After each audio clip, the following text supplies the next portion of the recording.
नमस्कार, fast money में आपका स्वागत है। मैं हूं आपके साथ संदीप ग्रोवर और मेरा साथ आज दे रहे मेरे सहयोगी कुशल गुप्ता। कुशल, गुड मॉर्निंग। हालांकि संकेत तो अच्छे नहीं है आज फिर से ग्लोबल मार्केट से। कल दूसरा दिन था जब हमने देखा डाउ जोन्स में फिर से 600 अंकों से ज्यादा की गिरावट देखने को मिली। कल इनफैक्ट जब हम बंद हो रहे थे तो करीब 300 अंकों के आसपास की गिरावट डाउ फ्यूचर्स में थी। उससे दोगुनी गिरावट के साथ आप देखिए डाउ में क्लोजिंग हुई है। आज जरूर आप देखेंगे डाउ फ्यूचर्स हर निशान में कारोबार करते हुए देखिए, लेकिन बहुत ही मामूली बढ़त है। महज 20-30 पॉइंट के आसपास की जो गेंस हैं वो डाउ फ्यूचर्स में देखने को मिल रहे हैं। 2 दिन की बड़ी गिरावट के बाद एक मामूली सा एक बाउंस बैक जरूर देखने को मिल रहा है। लेकिन एग्जैक्ट निफ्टी पर नजर डालिए, 8,900 एग्जैक्ट लेवल है जो कि मेरी स्क्रीन पर मुझे नजर आ रहा है। इनफैक्ट अब उसके नीचे भी है। 67 पॉइंट के आसपास की कमजोरी आप देखिए एग्जैक्ट निफ्टी में। कल की जो भारी गिरावट हमने 280 अंकों की निफ्टी में देखी थी, उसके बाद फिर से अब देखिए करीब 70 अंकों की गिरावट के साथ यहाँ पे कारोबार शुरुआत होने के जो इंडिकेशंस हैं वो साफ तौर पे देखने को मिले। एशियन मार्केट्स में अब देखिए फिर से कमजोरी के इंडिकेशंस हैं। क्रूड की जो चाल है, माना नहीं जा रहा था कि शायद वो यूएस में मई वायदा तक ही सीमित है, लेकिन अब देखिए जून के कॉन्ट्रैक्ट्स भी जिस तरह से हल्के होते हुए दिखे हैं, जमकर पिटाई होती हुई दिखी है, उससे कहीं ना कहीं सेंटीमेंट ग्लोबल मार्केट्स में काफी ज्यादा बिगड़ता हुआ दिखा है। और क्या संकेत हैं, क्या खबरें हैं, क्या अपडेट्स हैं ग्लोबल मार्केट्स को लेके, कुशल के पास चलते हैं और उनसे जानते हैं। कुशल, गुड मॉर्निंग, बताइए। Good morning Sandeep. In fact American markets की तो आपने बात की ही, पर यूरोपियन मार्केट की तरफ भी अगर आप कल नजर डालें तो यहाँ पे 3 से 4% की गिरावट जो है आपको तमाम इंडिसेस में देखने को मिल रही है। तो यहाँ पर भी कल जो है, कल के सत्र में काफी भारी बिकवाली हमें नजर आई। इनफैक्ट अभी मौजूदा स्थिति में अगर आप एशियन मार्केट्स की तरफ नजर डालें तो वहां पर आप देखिए निक्केई लीजिए, हैंगसेंग लीजिए या कॉस्पी लीजिए, इन तमाम इंडिसेस में करीब 1.5 से 2% की गिरावट जो है हमें देखने को मिल रही है। तो कहीं ना कहीं एशियन मार्केट्स के जो संकेत आ रहे हैं वो भी नेगेटिव साइड पे ही अभी बनते हुए दिख रहे हैं। इसके अलावा अगर आप देखें तो ब्रेंट क्रूड जो है वो 19 साल के निचले स्तरों पर अब पहुंचता हुआ नजर आया है। तो WTI क्रूड में तो भारी गिरावट हमें देखने को मिली ही है, इनफैक्ट इनके जून कॉन्ट्रैक्ट्स में भी। पर यहाँ पर जो इम्पोर्टेंट अभी है साथ में आपको जो ब्रेंट है उसका लेवल्स आप देखिए, कल जो है 17.5 यानी $17.52 प्रति बैरल का लोअर लेवल इसने बनाया था। तो कहीं ना कहीं कच्चे तेल में जो भारी गिरावट आ रही है उससे ग्लोबल सेंटीमेंट खराब हो रहा है। इनफैक्ट भारतीय बाजारों की भी बात करें तो FIIs ने कैश मार्केट में कल करीब 2100 करोड़ रुपए की बिकवाली की है। साथ ही F&O में भी जो आंकड़ा है वो काफी हैवी है। तो जो ग्लोबल संस्थागत निवेशक हैं भारतीय बाजारों में, वहां से भी कोई पॉजिटिव संकेत तो नहीं नजर आ रहे हैं संदीप। पॉजिटिव संकेत नहीं नजर आ रहे हैं FI से भी। इनफैक्ट DIs की ओर से भी बिकवाली का आंकड़ा आता हुआ दिखा। और ब्रेंट क्रूड जिसकी आप बात कर रहे हैं, मैं अभी देख रहा हूँ करीब 3% के आसपास की गिरावट यहाँ पे $18.80 के आसपास के जो लेवल्स हैं वो फिलहाल भी देखने को मिल रहे थे। कुल मिला के देखा जाए ग्लोबल मार्केट से जो सेंटीमेंट्स हैं वो तो अच्छे नहीं नजर आ रहे हैं। कुशल, कल के स्टॉक्स की परफॉर्मेंस की बात करें और आज के स्टॉक्स की बात करें उससे पहले जरा एक बार ये बताइए कि अगर मूड माहौल इतना अच्छा नहीं है, एक चीज़ और इसमें ऐड करना चाहता हूँ, वो ये है कि कल एक बार फिर से वीकली एक्सपायरी है। तो एक जो शॉर्ट कवरिंग है उसका जो डर है वो कहीं ना कहीं मार्केट्स के ऊपर हावी रहेगा। तो इस बीच में आपने कितने सेल कॉल्स आज के लिए चुने हैं? संदीप, मूड माहौल को देखते हुए मैंने नेगेटिव साइड पर ही ट्रेंड रखा है। और कल जैसे मैंने 8 बिकवाली के स्टॉक्स दिए थे, आज वो लिस्ट थोड़ी सी बढ़ती हुई नजर आई है और अब 9 स्टॉक्स जो है आज मैं बिकवाली की सूची में शामिल किया है। अच्छा, चलिए कुशल, अच्छी बात है। मैं धन्यवाद भी देना चाहूँगा, मुबारकबाद भी देना चाहूँगा कि आप मेरे ही कैंप में आ रहे हैं। कल मैं आपको ज़्यादा सेल कॉल्स बताने वाला था, 8 मैंने आपको सेल कॉल्स बताए थे। चलिए पहले एक बार परफॉर्मेंस भी देख लेते हैं कि किस तरह का परफॉर्मेंस वहाँ पे देखने को मिला था। जो 8 सेल कॉल्स आपको बताए गए थे, 8 के 8 ही कारगर साबित होते हुए दिखेगी। सबके टारगेट हिट होते हुए दिखे ऑलमोस्ट। और जो 2 खरीदारी के ट्रेड्स बताए गए थे वो भी कहीं ना कहीं अच्छे साबित हुए और उनके भी टारगेट सेट हुए। तो कुल मिला के जो 10 स्टॉक्स कल मैंने आपको बताए थे सभी अच्छे परफॉर्म करते हुए दिखे। बजाज फाइनेंस हाईलाइट था, 9% से ज़्यादा की गिरावट, इसका फ्यूचर बेचने की सलाह थी।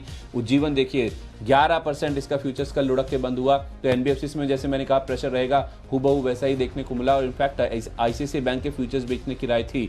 8% की कमजोरी आप देखिए फ्यूचर्स में कल इसमें देखने को मिली। ONGC में 7.25%, 5.5% आप देखिए ऑयल इंडिया की फ्यूचर्स भी गिर के बंद हुए। तो ये शॉर्ट करने के आइडियाज थे। इसके अलावा जो 3 आपको IT स्टॉक्स इन्फोसिस के रिजल्ट्स के बेसिस पे बताए गए थे, इन्फोसिस, टेक महिंद्रा और माइंडट्री, इन तीनों के फ्यूचर्स बेचने की राय थी। 2.5 से लेके 5% तक की कमजोरी आप देखिए इन तीनों स्टॉक्स में देखने को मिली। तो ये 8 बिकवाली के ट्रेड से और यहाँ पे दमदार एक्शन देखने को मिला था। और जुबलेंट लाइफ जो कि मैंने कल आपको खरीदारी के तौर पे बताया था, 5% की तेजी स्टॉक में भी देखने को मिली। और कनोरिया केमिकल जिसमें मैंने ₹32.90 का आपको स्टॉप लॉस बताया, टारगेट बताया था ऊपर की और 5% का वो टारगेट दिन के दौरान इसने हिट किया, हालांकि उसके बाद थोड़ा हल्का होकर बंद हुआ जैसे मार्केट गिरा, लेकिन ये टारगेट जो है वो कहीं ना कहीं हिट होता हुआ दिखा। तो सभी स्टॉक्स जो थे 10 के 10 वो सटीक साबित होते हुए दिखे। आपका परफॉर्मेंस कैसा रहा कुशल? संदीप, काफ़ी शानदार परफॉर्मेंस रहा, काफ़ी अच्छा strike rate, in fact 100% strike rate के साथ कल आपने बल्लेबाजी की है। और मैं ये बताना चाहूँगा कि संदीप की पिछले 2 दिन से, इनफैक्ट कल का और आज का अगर आप लें तो दोनों दिनों में हमारा कोइंसिडेंटली जो कॉल्स हैं बाई सेल्स के वो सिमिलर लेवल्स पे हम जो है रेकमेंड कर रहे हैं। आपने भी कल 8 सेल कॉल्स रेकमेंड की थी, मैंने भी कल 8 सेल कॉल्स रेकमेंड की थी, और ये 8 के 8 स्टॉक्स जो है मेरे परफॉर्म करते हुए नजर आए थे। जिसमें अगर आप मेटल स्पेस से देखें तो मैंने टाटा ग्रुप के टाटा स्टील और टाटा मोटर्स लिया था, और साथ ही JSPL आप देखिए यहाँ पर 12-13% की भारी बिकवाली हमें देखने को मिली। टाटा मोटर्स जो है वो परसों का जो गेन है वो कल पूरी तरह गंवाता हुआ नजर आया, और काफी भारी बिकवाली 7 से 8% की गिरावट जो है टाटा मोटर्स में भी हमें देखने को मिली। इसके अलावा रिलायंस इंडस्ट्रीज के फ्यूचर्स बेचने की राय थी, तो दिन के दौरान जो है ये अपने टारगेट्स हासिल करता हुआ नजर आया। रिलायंस इंडस्ट्रीज में मैंने आपको 1207 का लक्ष्य दिया था बेचने की राय के साथ, और 1167 के लोअर लेवल्स ये टच करके फिर से रिकवर होता हुआ दिखा आखिरी 1-1.5 घंटे में। इसके अलावा HCL टेक और NIT टेक और विप्रो, ये 3 IT काउंटर्स थे जब इसके नंबर्स आए थे। तो वहां पर अगर आप देखें इन्फोसिस के नंबर्स के बाद HCL टेक, NIT टेक और विप्रो में भी जो है कल भारी बिकवाली हमें देखने को मिली, और यहाँ पर भी टारगेट्स हासिल होते हुए नजर आए। और साथ ही जुबिलेंट फूड, यहाँ पर मैंने आपको 1450 का लक्ष्य दिया था, 1455 के लोअर लेवल्स जो है ये स्टॉक टच करके वापस घूमा था।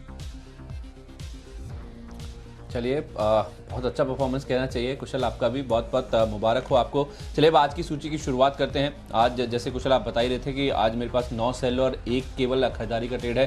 खरीदारी का ट्रेड मैं आपको आखिर में बताऊंगा, लेकिन सबसे पहले शुरुआत करते हैं बिकवाली के ट्रेड से। जो मेरा कल का पहला स्टॉक था वही आज का है, और NBFC स्पेस से मैंने बजाज फाइनेंस कल चुना था जो कि 9% गिरा था। अब भी यहाँ पे गिरावट की गुंजाइश है। देखिए, अगर ये ऊपर में मिल जाए या ग्रीन में खुल जाए, कोई ऐसा शॉर्ट कवरिंग जैसे इंडिकेशन मिले तो आप हायर लेवल्स पे शॉर्ट करें या फिर इसे अवॉइड भी कर सकते हैं। लेकिन मेरा मानना है कि शायद अभी भी NBFCs में कुछ ऐसे चुनिंदा NBFCs हैं जहाँ पे अभी भी डाउनसाइड बाकी है। जैसे श्रीराम ट्रांसपोर्ट आपने देखा, परसों मैंने बिकवाली करने की राय दी, परसों तो गिरा, कल भी इतना बड़ा मूव आया जो कि मैं एक्सपेक्ट नहीं कर रहा था। तो उस लिहाज से देखिए तो NBFCs में जो डाउनफॉल है उसकी जो एक्सटेंट है शायद किन्हीं चुनिंदा स्टॉक्स में अभी भी बची हुई है। तो बजाज फाइनेंस में बिकवाली करके चले। आज मुझे लगता है कल इसने 2100 का लेवल तोड़ा था, आज हो सकता है 2000 का लेवल तोड़ जाए, इसलिए मैंने टारगेट दिया है 1995 रुपये का। ये फ्यूचर्स कल की क्लोजिंग के हिसाब से मैंने टारगेट आपको बताए हैं 2120 रुपये का। आप यहाँ पे स्टॉप लॉस रख लीजिए। और दूसरा स्टॉक है PVR का। देखिए स्टॉक का बार बार आप देखिए हर दिन करीब 1000 का जो लेवल है उसके नीचे जाता है, लेकिन जो क्लोजिंग है वो 1000 के ऊपर आती हुई दिख रही है। पहली बात तो ये है, जो लॉकडाउन 3 मई तक है वो तो एक दिक्कत की बात ही है। अप्रैल का महीना तो पूरा ही साफ हो गया इनकी, जहाँ तक बात है बिक्री की। उसके बाद भी आप देखिए सोशल डिस्टेंसिंग फॉलो करने की बातचीत चल रही है कि शायद जो सीटिंग अरेंजमेंट है इस तरह से होगा कि 1 सीट छोड़ के या 2 सीट छोड़ के जो टिकट बुकिंग है उस तरह से की जाएगी। लेकिन कोई बहुत जल्दी सिनेमा घरों में जाता हुआ दिखेगा, मुझे ऐसी उम्मीद नहीं नजर आती है कुशल। तो उस लिहाज से देखा जाए अभी भी PVR जैसे जो बिजनेस मॉडल्स हैं उसमें बहुत जल्दी रिवाइवल आएगा, उसकी जो उम्मीद है वो काफ़ी कम नजर आती है। तो उस लिहाज से हो सकता है कि बायर्स की जो कमी है शायद उस स्टॉक को कहीं ना कहीं दिक्कत में लाती हुई दिखी। इसलिए मैंने आज 1000 के नीचे काफ़ी डिसाइसिवली नीचे 960 रुपये का टारगेट दिया है। 1020 के आसपास का आप यहाँ पे स्टॉप लॉस रख लीजिए। एक डर मेरे मन में, मैं बार बार कह रहा हूँ कुशल, ये है कि कल जो एक एक्सपायरी का दिन है, वीकली एक्सपायरी है, उसका जो मूव है वो सुबह आज खुलते ही आता वो दिखेगा या दोपहर में या उसके बाद आता वो दिखेगा। तो उस लिहाज से देखा जाए आप अपने जो ये टारगेट और स्टॉप लॉस मैं आपको बता रहा हूँ इनको काफ़ी स्ट्रिक्टली फॉलो कीजिए और दोपहर के आसपास अपनी पोजीशंस को फिर से रिव्यू कर सकते हैं। कुशल, आपके 2 पहले स्टॉक्स। बिल्कुल संदीप, इनफैक्ट अब मेरी सूची को अगर आप देखें तो मैं स्टैंडर्ड कोरिलेशंस जो मैंने कल भी आपको बताया था कि US में जब भी गिरावट होती है तो मेटल्स और साथ ही ऑटो स्पेस जो है वहाँ पर सबसे ज़्यादा गिरावट हमें देखने को मिलती है भारतीय बाजारों में। और आज जो मेरी सूची है उसमें मेटल्स के बनिस्बत ऑटोस के जो काउंटर्स हैं वो कंपेरेटिवली ज़्यादा है। तो मेटल स्पेस पे अगर आप देखें तो JSW स्टील और वेदांता, कल मैंने आपको टाटा स्टील और साथ ही GSPL रेकमेंड किए थे और वहां पर जो है 7 से 12% की गिरावट रही थी। यहाँ पर JSW स्टील आप बेचकर चले, कल के सत्र में 4 से 5% की गिरावट इसमें भी देखने को मिली थी। मुझे लग रहा है कि यहाँ पर जो है गिरावट और ज्यादा एक्सटेंड हो सकती है। 153 के टारगेट के लिए यहाँ पर आप बिकवाली कर चले और 166 का आप स्टॉप लॉस लगाइए। साथ ही वेदांता, ये एक और काउंटर है, कल के सत्र में 8-9% लुढ़का था इंट्राडे में, पर उसके बाद जो क्लोजिंग रही 4-4.5% का ही फॉल यहाँ पर देखने को मिला। मुझे लग रहा है कि ये जो फॉल है कल के सत्र में जो और लोअर लेवल्स पे गया था, ये आज फिर से उन लेवल्स को टेस्ट कर सकता है। तो वेदांता में भी आप बिकवाली कर चले, 75 के टारगेट के साथ यहाँ पर बिकवाली कीजिए और 81 का आपको स्ट्रिक्ट स्टॉप लॉस मेंटेन करना होगा। संदीप, आपकी नेक्स्ट स्टॉक्स? वेदांता तो इनफैक्ट कुशल मेरी रडार पे भी था, आपने ठीक है पहले ले लिया, चलिए ठीक है लेकिन बहरहाल मेरी लिस्ट में जो अगला स्टॉक है वो है ICICI बैंक का। इसका फ्यूचर्स कल भी मैंने बेचने की सलाह दी थी, कल भी अगर आप देखिए तो ये 8% के आसपास लुढ़क के बंद हुआ था। अब भी मुझे लगता है कि प्राइवेट बैंकिंग स्पेस में अगर कोई वीक स्ट्रक्चर आपको नजर आएगा तो वो ICICI बैंक का है, चाहे न्यूज़ फ्लो के हिसाब से देखें, चाहे आप टेक्निकल स्ट्रक्चर की बात कर लीजिए। कल आपको याद होगा ऐसी खबरें आ रही थी कि इनका एक बड़ा सिंगापुर बेस्ड कोई ऑयल ट्रेडर है, उसमें बड़ा एक्सपोजर है, तो उसका इंपैक्ट कहीं ना कहीं स्टॉक पे देखने को मिला। और अब भी आप देखिए जिस तरह से क्रूड गिर रहा है, इनका जिस तरह से एक्सपोजर है, यहाँ पे डाउनसाइड और भी बाकी है। 316 का टारगेट है फ्यूचर्स में और 336 रुपये का आप स्टॉप लॉस रख लीजिए। अगला नाम है ONGC का, जो कि इनफैक्ट 2 दिन से मेरी लिस्ट में शुमार है। आज भी मुझे लगता है कि ONGC में गिरावट देखने को मिलेगी। कल तो मैं कह रहा था कि सेंटीमेंट वाइज इंपैक्ट आएगा, क्योंकि यूएस में जिस तरह से मई वायदा में गिरावट आई थी वो केवल इस वजह से था क्योंकि एक्सपायरी थी, तो उससे पहले कोई बड़ी एक ETF थी जिसकी बिकवाली होनी थी क्योंकि उनको डिलीवरी नहीं लेनी होती है। लेकिन अब जिस तरह से जून वायदा में भी दिक्कतें आ रही हैं, भारी गिरावट देखने को मिल रही है ब्रेंट की कीमतों में और WTI में, उसका इंपैक्ट कहीं ना कहीं ONGC में साफ तौर पर देखने को मिलेगा। 65 रुपये का टारगेट भी आज आ जाए तो हैरानी की बात नहीं है। 70 रुपये के आसपास का स्टॉप लॉस लगा लीजिए। कुशल, आपके अगले 2 स्टॉक्स? बिल्कुल संदीप, तो मेटल काउंटर्स के बाद ऑटो स्टॉक्स पर फोकस करना होगा आज आपके लिए। इनफैक्ट यहाँ पर जो मैंने स्टॉक्स रेकमेंड किए हैं, ये जो 2 स्टॉक्स हैं ये सबसे कम गिरे थे कल के सत्र में। हालांकि ऑटो इंडेक्स काफी ज्यादा गिरता हुआ नजर आया था, तो वहां पर अगर आप देखें तो TVS मोटर्स, यहाँ पर आप देखिए आखिरी आधे पौने घंटे में एक शार्प फॉल हमें देखने को मिला था। तो यहाँ पर बिकवाली की राय है। TVS मोटर्स पर ऑलमोस्ट फ्लैट सा बंद होता हुआ दिखा था। 295 के टारगेट के लिए यहाँ पर आप बिकवाली कीजिए और 325 का आपको स्टॉप लॉस लगाना होगा। साथ ही एक और स्टॉक्स है हीरो मोटोकॉर्प, ये भी 2 व्हीलर स्पेस से है। कल के सत्र में अच्छी मजबूती के साथ ये बंद होता हुआ नजर आया था। मुझे लग रहा है कि आज इसकी मजबूती जो है थोड़ी सी कमजोर होती हुई दिख सकती है और यहाँ पर TVS मोटर्स के साथ साथ हीरो मोटोकॉर्प में भी आप बिकवाली कर चल सकते हैं। तो इसके भी फ्यूचर्स बेचने की राय है। 1785 के लक्ष्य के लिए यहाँ पर बिकवाली कीजिए और 1900 रुपए का हायर साइड पे मैं स्टॉप लॉस दे रहा हूँ, आप इसको लगाकर चले। ठीक है, ऑयल इंडिया ये 5वां स्टॉक है मेरी लिस्ट में। इसके भी फ्यूचर्स में बिकवाली करने की राय, वजह वही है ONGC जैसी, जिस तरह से क्रूड गिर रहा है। 82 का टारगेट लेके इसमें शॉर्ट करें, 87 रुपये का आपको स्टॉप लॉस रखना होगा। कुशल, 5वां स्टॉक आपका? बिल्कुल, 5वां स्टॉक भी ऑटो स्पेस से ही है और महिंद्रा एंड महिंद्रा के फ्यूचर्स बेचने की राय है। कल भी काफी भारी गिरावट इसमें देखने को मिली थी, हमें 6 से 7% का फॉल जो है महिंद्रा एंड महिंद्रा में एक्सपीरियंस किया था। तो CV स्पेस से मुझे लग रहा है कि M&M जो है आज और भी कमजोरी दिखा सकता है। रिसेंटली काफी अच्छा मूव इन्होंने दिखाया था पिछले 1-1.5 हफ्ते में, तो यहाँ पर बिकवाली आज रह सकती है। 315 के लक्ष्य के लिए आप बिकवाली करके चले, 348 का स्ट्रिक्ट स्टॉप लॉस लगाए। ठीक है, 5 स्टॉक्स जो हमने आपको बताया उसका जल्दी से रिकैप कर लेते हैं। बजाज फाइनेंस के साथ मैंने शुरुआत करी, इसके फ्यूचर्स बेचे, 1995 का लक्ष्य होगा। PVR में भी बिकवाली कर सकते हैं, 960 के टारगेट है आज के लिए। ICICI बैंक कल भी शॉर्ट करने की राय थी, अब भी बिकवाली करें तो 316 तक के टारगेट्स देखने को मिल सकते हैं। ऑयल जिस तरह से क्रूड गिर रहा है तो ONGC, ऑयल इंडिया जैसी जो कंपनी है इनमें भी गिरावट रहेगी। 65 का टारगेट ONGC के वायदा में, ऑयल इंडिया में 82 तक के टारगेट्स आज देखने को मिल सकते हैं। तो यूएस में जब भी फॉल आता है तो मेटल्स और ऑटो स्पेस में जो है काफी भारी बिकवाली नजर आती है। कल के सत्र में भी हमने यही देखा था और मुझे लग रहा है कि आज JSW स्टील और वेदांता मेटल स्पेस से आपको इनमें बिकवाली करके चलनी चाहिए। यहाँ पर फॉल आज ज्यादा एक्सटेंड हो सकता है। साथ ही ऑटो स्पेस से 2 टू व्हीलर कंपनियां हैं, TVS मोटर्स और हीरो मोटोकॉर्प, इनके फ्यूचर्स बेचने की राय है। और CV स्पेस से महिंद्रा एंड महिंद्रा जो है यहाँ ये काउंटर वीक लग रहा है, इसमें भी बिकवाली करके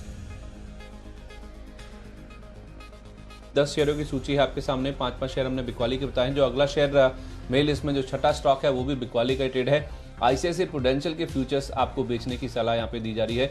दरअसल जिस तरह से मामले दुनिया भर में बढ़ रहे हैं और भारत में भी अब जिस तरह से मौतों का आंकड़ा बढ़ता हुआ दिख रहा है, उससे कहीं ना कहीं जो लाइफ इंश्योरेंस स्पेस की कंपनीज है उनके लिए कहीं ना कहीं दिक्कतें बढ़ती हुई दिखेंगी। कल पहला वो हमने प्रेशर बनता हुआ दिखा, चाहे आप HDFC लाइफ की बात कीजिए, ICICI प्रू की बात कीजिए, SBI लाइफ की बात कीजिए, इन स्टॉक्स में हमने कल प्रेशर बनता हुआ दिखा था। इसी एंटीसिपेशन में जिस तरह से मामले बढ़ रहे हैं, इनके जो क्लेम्स हैं उसमें कहीं ना कहीं इजाफा देखने को मिल सकता है। तो ICICI प्रू या HDFC लाइफ आप कोई भी चुन लीजिए। ICICI प्रू में 352 का लक्ष्य है, 374 रुपये के आसपास का स्टॉप लॉस रख लीजिए। पेट्रोनेट LNG ये अगला नाम है। देखिए ये जो US में जिस तरह से क्रूड में गिरावट देखने को मिल रही है, पेट्रोनेट LNG हुआ, गेल हुआ, रिलायंस हुआ, कई सारी ऐसी कंपनीज जिनका वहाँ पे निवेश है, चाहे शेल गैस के जरिए या चाहे इनके गैस के कॉन्ट्रैक्ट्स हैं। तो उस लिहाज से पेट्रोनेट LNG जब हाल फिलहाल ही, अब आपको याद होगा ट्रम्प साहब भारत आए थे तब इन्होंने एक करार किया था US की कंपनी के साथ, उसका कहीं ना कहीं खामियाजा इनको भुगतना होगा। जिस तरह से कीमतें गिरी हैं, 204 ये आपका टारगेट है पेट्रोनेट LNG में, 218 रुपये का आपको स्टॉप लॉस रखना होगा। और तीसरा नाम है टाइटन का, यहाँ पे आपको करनी है बिकवाली। देखिए डिस्क्रिशनरी जो स्पेंडिंग है उसमें कहीं ना कहीं प्रॉब्लम देखने को मिलेगी। जहाँ तक ये पूरा जो लॉकडाउन का मामला है, आपको याद होगा Q4 में राकेश झुनझुनवाला साहब ने भी अपना कुछ स्टेक है इसमें ऑफलोड किया है। तो ये एक स्टॉक है जहाँ पे अभी भी बिकवाली करने के मौके आप देख सकते हैं। 948 का स्टॉप लॉस रख लीजिए, 900 रुपये का आपको यहाँ पे स्टॉप लॉस रखना होगा। कुशल आपके अगले 3 स्टॉक्स। बिल्कुल, तो संदीप अब अगले 3 स्टॉक्स की तरफ देखते हैं। तो यहाँ पर जो पहले 2 काउंटर्स हैं वो रियल एस्टेट स्पेस से हैं और मुझे लग रहा है कि आज यहाँ पर इस इंडेक्स में बिकवाली आ सकती है। FMCG के बाद अगर कोई सबसे कम गिरा था कल के सत्र में तो वो रियल एस्टेट सेक्टर था, तो यहाँ पर बिकवाली करके चले। इनफैक्ट महाराष्ट्र में कुछ एक कंस्ट्रक्शन एक्टिविटीज जो शुरुआत होने की बात हो रही थी 20 तारीख से, उसको रोल बैक कर लिया गया है, तो वो भी एक सेंटिमेंटली नेगेटिव ट्रिगर बनता है रियल एस्टेट स्पेस के लिए। तो DLF में आप बिकवाली करके चलें, स्टॉक ऑलरेडी पिटा हुआ है काफी, पर यहाँ पर जो है गिरावट मुझे और ज्यादा होती हुई आज नजर आ रही है। तो इसके फ्यूचर्स बेचने की राय है 127 के लक्ष्य के लिए 140 का स्टॉप लॉस लगाए। साथ ही गोदरेज प्रॉपर्टीज है, यहाँ पर भी आप बिकवाली करके चले, 665 के लक्ष्य के लिए यहाँ पर बिकवाली कीजिए और 708 का आपको स्टॉप लॉस लगाना होगा। तीसरा काउंटर जो है मेरी सूची में वो मिडिल ईस्ट एक्सपोजर को देखते हुए जो है, जो अभी कच्चे तेल में गिरावट आ रही है, उनकी इकोनॉमी पर कहीं ना कहीं खतरा बढ़ता हुआ आ रहा है। जो कंपनियां का एक्सपोजर मिडिल ईस्ट में है वहां पर इंपैक्ट आपको देखता हुआ नजर आ सकता है। तो वोल्टास के फ्यूचर्स बेचने की राय है। कल भी आप देखिए 4-5% ये लुढ़कता हुआ नजर आया था, 485 के लक्ष्य के लिए आज भी आप इसमें बिकवाली कीजिए और 520 का स्ट्रिक्ट स्टॉप लॉस मेंटेन करें। RBL बैंक ये अगला नाम है मेरी लिस्ट में जिसके फ्यूचर्स आपको बेच के चलना है। दरअसल जैसे आपको कुशल भी बता रहे थे कि महाराष्ट्र में खासतौर पे मुंबई और पुणे ये 2 ऐसी जगह हैं जहां पे लॉकडाउन में जो राहत दी गई थी उसको वापस यानी कि विड्रॉ कर लिया गया है। तो उस लिहाज से लोग जिस तरह से कम्यूट कर रहे हैं दिक्कतें बढ़ती हुई दिख सकती है, मामले और बढ़ सकते हैं। उसी के चलते यहाँ पे ये जो बंद करने की बातचीत है, जो राहत दी गई थी उसे रोकने की बात की गई है सरकार की ओर से। ये RBL बैंक के लिए जो कि महाराष्ट्र में ज़्यादा जिनका एक्सपोजर है उनके लिए काफ़ी दिक्कत की बात है। मुझे लगता है डाउनसाइड और भी आ सकती है। 103 का लक्ष्य होगा आज के लिए, 111 रुपये का आप यहाँ पे स्टॉप लॉस रख लीजिए। और आखिरी स्टॉक जो कि एकमात्र खरीदारी का स्टॉक है मेरी लिस्ट में वो है स्टार सीमेंट का। कल ACC के नतीजे आए थे बाजार बंद होने के बाद, नंबर्स जबरदस्त थे, खासतौर पे मार्जिन के फ्रंट पे 13.5% से 15% बढ़कर मार्जिन आने का अनुमान था। 17% के मार्जिन से उन्होंने रिपोर्ट किया और मुनाफा भी अनुमान से काफी बेटर आया। तो पूरा सीमेंट स्पेस हो सकता है कि आज काफी ज्यादा बस करता हो। देखिए खासतौर पे छोटी जो मझोली कंपनियां हैं उनमें एक्शन ज्यादा देखने को मिलेगा, इसीलिए मैंने स्टार सीमेंट को चुना है। 77 का टारगेट आज के लिए, 72.5 रुपये का स्टॉप लॉस लगा लीजिए। वोल्टास का मिडिल ईस्ट से 20% का एक्सपोजर है वहां पे रेवेन्यू का। वहीं L&T का अगर आप देखें तो 15.5% रेवेन्यू आता है। तो कहीं ना कहीं L&T भी मुझे लग रहा है कि आज प्रेशर में आ सकता है। तो यहाँ पर भी बिकवाली करने की राय है। 850 के लक्ष्य के लिए यहाँ पर बिकवाली कीजिए और 905 का आपको स्टॉप लॉस लगाना होगा। और आखिरी स्टॉक जो है मेरी सूची में वो है ACC का और ये एकमात्र खरीदारी का स्टॉक है। जैसा कि स्टार सीमेंट संदीप ने बताया आपको ACC के नंबर्स पर, तो यहाँ पर नंबर्स डेफिनेटली काफी पॉजिटिव है। 3.5% का उछाल जो है इनके मार्जिन में देखा गया और प्रॉफिट भी अनुमान से काफी बेहतर आए हैं। तो यहाँ पर भी आप खरीदारी करके चले 1150 के लक्ष्य के लिए और 1085 का आपको स्टॉप लॉस लगाना होगा। ओके, तो 20 शेयरों की सूची पूरी हो चुकी है। अगर आपने कोई स्टॉक मिस कर दिया जल्दी से रिकैप कर लेते हैं। शुरुआत मैंने करी थी बजाज फाइनेंस के साथ, इसमें फ्यूचर्स में बिकवाली करके चलिए, कल भी गिरा था, आज भी हो सकता है कि NBFC में कुछ चुनिंदा स्टॉक्स हैं जो प्रेशर में रहे। 1995 रुपये का लक्ष्य होगा। PVR में हो सकता है दिक्कतें काफी लंबे समय तक चले, लॉकडाउन खुलने के बाद भी, तो 960 का लक्ष्य लेकर बिकवाली करें। ICICI बैंक कल भी गिरा था, इनका एक बड़े ऑयल ट्रेडर में एक्सपोजर है, आज भी हो सकता है 316 तक के टारगेट आ जाए। क्रूड में आप देखिए जून वायदा में भी दिक्कतें आ रही है इंटरनेशनल मार्केट्स में, तो ONGC ऑयल इंडिया दोनों में बिकवाली करे। 65 का टारगेट ओएनजीसी में, ऑयल इंडिया में 82 तक के टारगेट आज देखने को मिल सकते हैं। साथ ही साथ आईसीआईसीआई प्रू जिस तरह से मामले बढ़ रहे हैं, मौत हो रही है वायरस से, उसका इंपैक्ट कहीं ना कहीं इनके क्लेम्स में बढ़ता हुआ दिख सकता है। 352 का टारगेट लेके इसमें शॉर्ट करें। पेट्रोनेट में यूएस में इनका भी एक कंपनी के साथ बड़ा करार है, तो उसका इंपैक्ट कीमतों में गिरावट का आज स्टॉक पे दिख सकता है। 204 का टारगेट लेके इसमें शॉर्ट करें। टाइटन में 900 रुपये का लक्ष्य होगा, डिस्क्रिप्शनरी स्पेंडिंग पे भी असर आ सकता है। महाराष्ट्र में जो कुछ राहत दी गई थी मुंबई पुणे में लॉकडाउन में, उसे फिर से वापस ले लिया गया है, तो आरबीएल बैंक पे इसका एक्सपोजर इंपैक्ट आ सकता है। 103 रुपये का लक्ष्य होगा। और एकमात्र आज के लिए जो खजारी का ट्रेड है वो स्टार सीमेंट, एसीसी के नंबर्स के दम पे इसे चुना गया है। अच्छे नंबर्स हैं। 77 का टारगेट, 72.5 रुपये का स्टॉप लॉस। ग्लोबल मार्केट में जो गिरावट आई थी उसको ध्यान में रखते हुए मेटल्स और ऑटोस जो है आज फिर से वीक रह सकते हैं, जिसमें जेएसडब्ल्यू स्टील और वेदांता में बिकवाली गिराए है। पहले उसके अलावा ऑटो स्पेस से जो कल मजबूत थे थोड़े से, टीवीएस मोटर्स, हीरो मोटोकॉर्प यहाँ पर बिकवाली कीजिए। साथ ही एमएनएम यहाँ पर भी कमजोरी जो है जारी रह सकती है। इसके अलावा रियल्टी स्पेस में जो है अगर आप देखें तो डीएलएफ और गोदरेज प्रॉपर्टीज आज के सत्र में आप बिकवाली करके चलिए। महाराष्ट्र में जो राहत दी गई थी उसको वापस ले लिया गया है और उसमें कंस्ट्रक्शन एक्टिविटीज भी शामिल थे। और साथ में अगर आप मिडिल ईस्ट एक्सपोजर वाली कंपनियों को देखें, जहां से 15 से 20% रेवेन्यू आता है इन कंपनियों का, वहां पर इंपैक्ट आता हुआ दिख सकता है। कच्चे तेल में जो गिरावट आई है, तो वोल्टास और एलएनटी में आप बिकवाली करके चलें आज के लिए। और नतीजों के आधार पर जो बेहतरीन नंबर्स जो है एसीसी ने पोस्ट किया है, इसमें खरीदारी करके चलें। ओके, तो ये 20 शेयरों की सूची है। 18 बिकवाली के और 2 खरीदारी के ट्रेड्स आपको बताए गए हैं। छोटे से ब्रेक के लिए रुकते हैं। फास्ट मनी में आज के लिए इतना ही।